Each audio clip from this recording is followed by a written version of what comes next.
Everyone, I'm Yuki. I teach gluten-free cooking here in Osaka.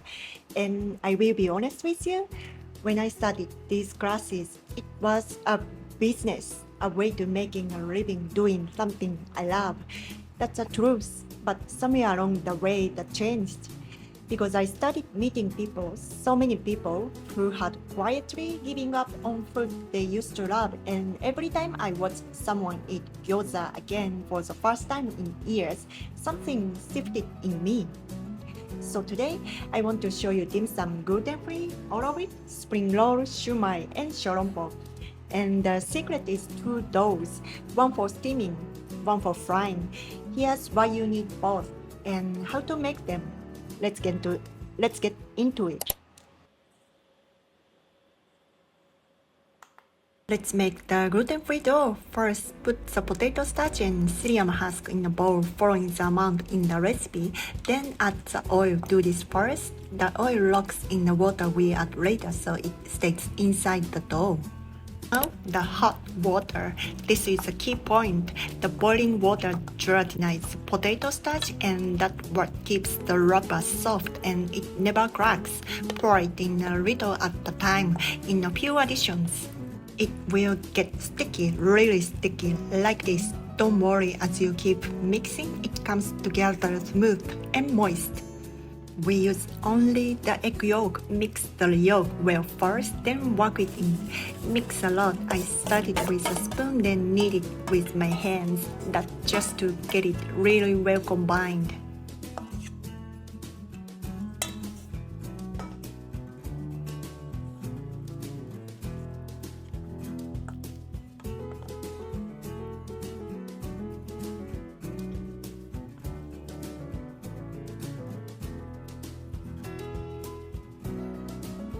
Then let it rest for about 30 minutes so the moisture spreads evenly through the dough.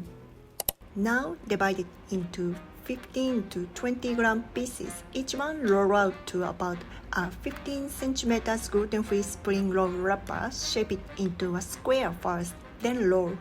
The weight stays square. If the edges go round, just fold it back and roll again to straighten it. Dough is really easy to roll, so have fun with it. I aim for 15 centimeters. A little bigger is easier if it's your first time wrapping. Look at all of them. I'm so happy. Yay!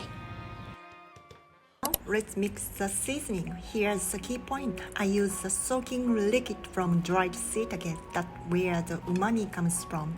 Let's build the deep flavor. Next, the vegetable, carrot and green pepper. Carrot, cut it into blocks, then into matchsticks. It's easier that way. Remove the seed from the pepper.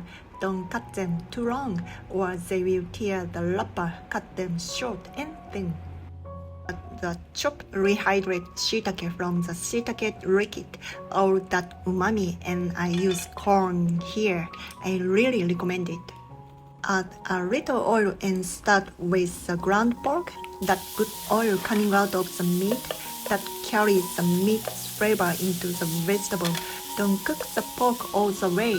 At about 70-80%, then add the vegetable.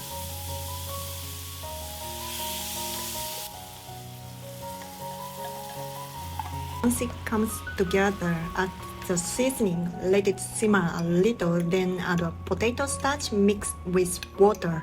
Key point, turn off the heat before you add it. If it hits sudden heat, the starch seizes up and goes lumpy.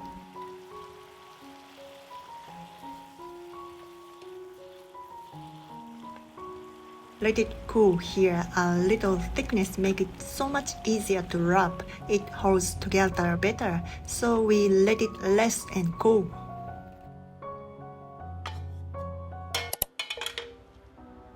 Now, finally, let's wrap. Here's the most important part, gelatinizing the wrapper.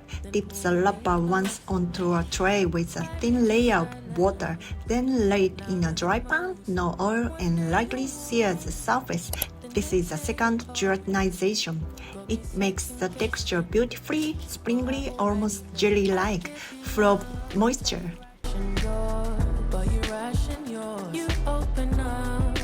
Can I be honest? This dough nearly broke me. So many batches dry, cracked, falling apart in the oil, but I kept thinking about everyone who gave up on food they love, so I kept going until I finally cracked it. Yay! To wrap, turn the square so a corner points towards you, roll once, fold the left and right side in like this, and keep rolling. Even a bigger one wrap up easily this way.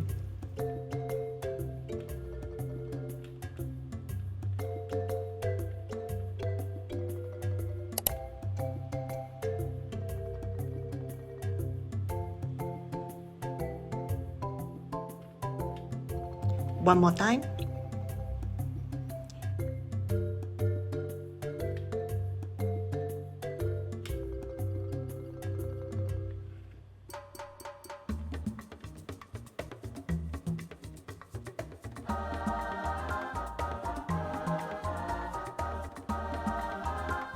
Give it a try.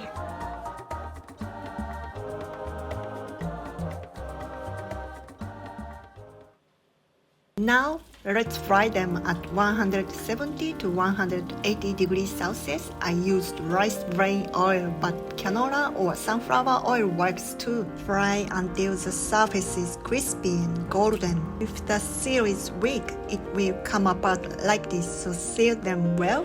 There we go.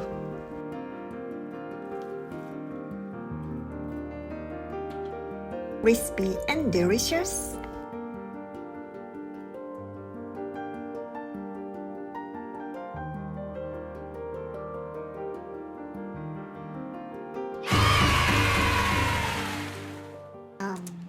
I've been thinking a lot lately about what I want my work to look like 5 years from now, and I kept coming back to the same answer.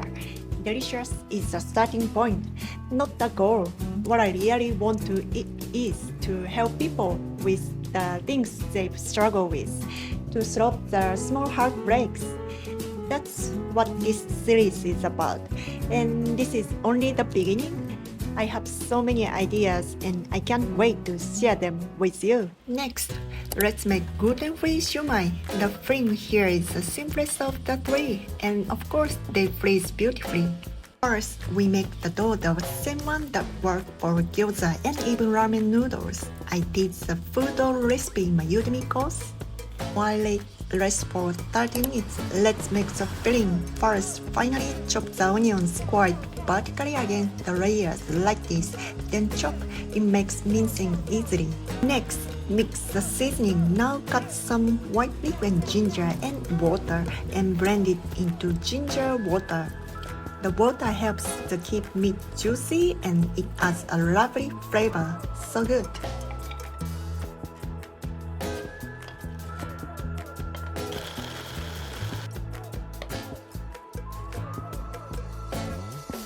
Mix everything well until it turns sticky.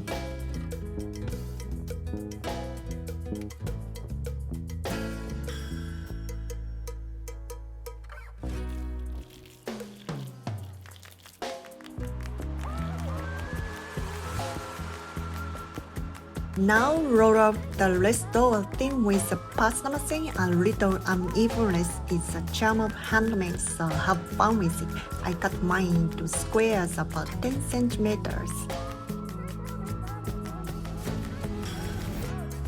Let's shape the shumai. Put a generous amount of filling on the wrapper. Make a circle with your left thumb and index finger and shape it into a cylinder. I shaped the side bits quite boldly here. At the end, add a little more filling on the top. A little garnish on top is cute. I added a corn kernel. Steam them into a bamboo steamer about 10 minutes. Plump, juicy, and delicious. Enjoy with soy sauce and karashi mustard. I added a little chili oil too.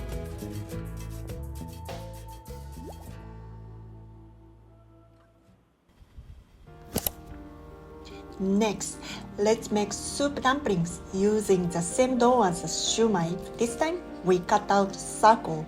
Use a cup and twist your wrist in a circle to cut green lemons. Then roll them thinner and wider. I aim for about 12 centimeters there. It's gluten-free, but it stretches beautifully, such a good dough. Gather the shapes and roll them out again. Tip: if it's dried out, add a little water. Now the filling. Prepare chicken stock. Just dissolving chicken stock powder in water works fine. Add powdered gelatin and dissolve it. Be careful not to let it boil. Pour it into a shallow tray and set it in the fridge. Next, add only salt to the ground pork and mix until sticky. This time, we are locking the juice inside the meat. Mix a lot until it turns pale. Add the seasoning you mixed earlier. Add the leek and ginger water too. It deepens the flavor and takes away any meaty smell.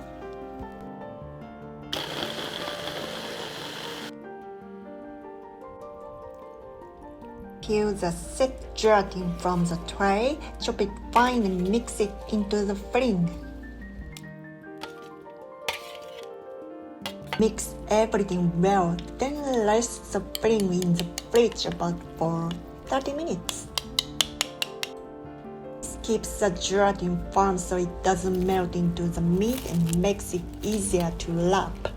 Now, let's wrap. That signature soup dumpling shape looks tricky, but it's so worth the challenge. I actually learned this at the cooking class in Taiwan. First, wet the edge and the underside of the wrapper. Pinch parts of the edge and bring it into the center. Keep making pleats and gathering them towards the center, then pinch the tip close at the end.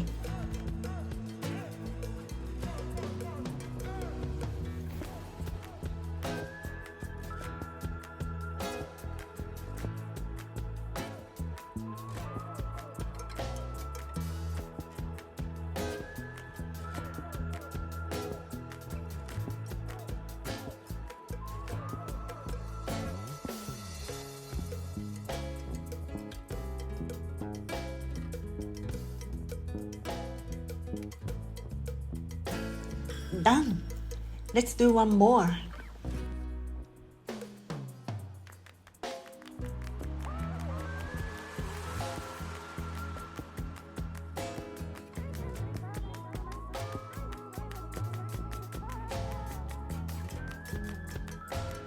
It might be a little tricky, but you can absolutely do this. You've got it.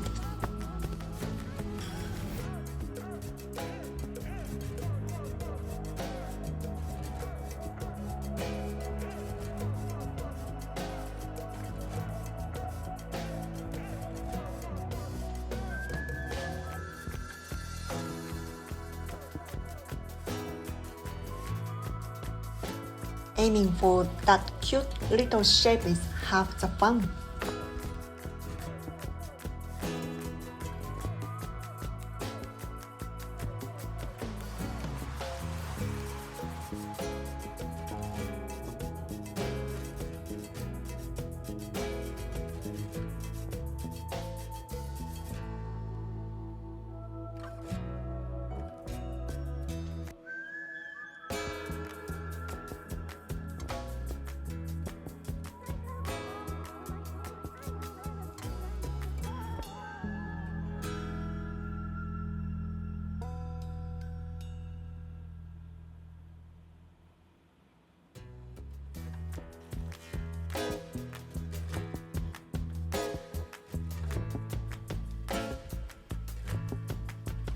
There, the soup is sealed right inside. In Taiwan, they ate it with black vinegar and soy sauce mixed 1-to-1 with shredded ginger on top. Enjoy! If you want the recipe, they are free in my newsletter. The link is right below. And if you want to go deeper to really learn the dough from scratch step by step, my Udemy course is there for you. I'm really proud of what I put together, and I promise you won't regret. This is exactly the work I want to keep going, helping people cook food they thought that they lost. In this video, taking the course is the best way to support that. Thank you for cooking with me today, Julie. I will see you next time. Bye.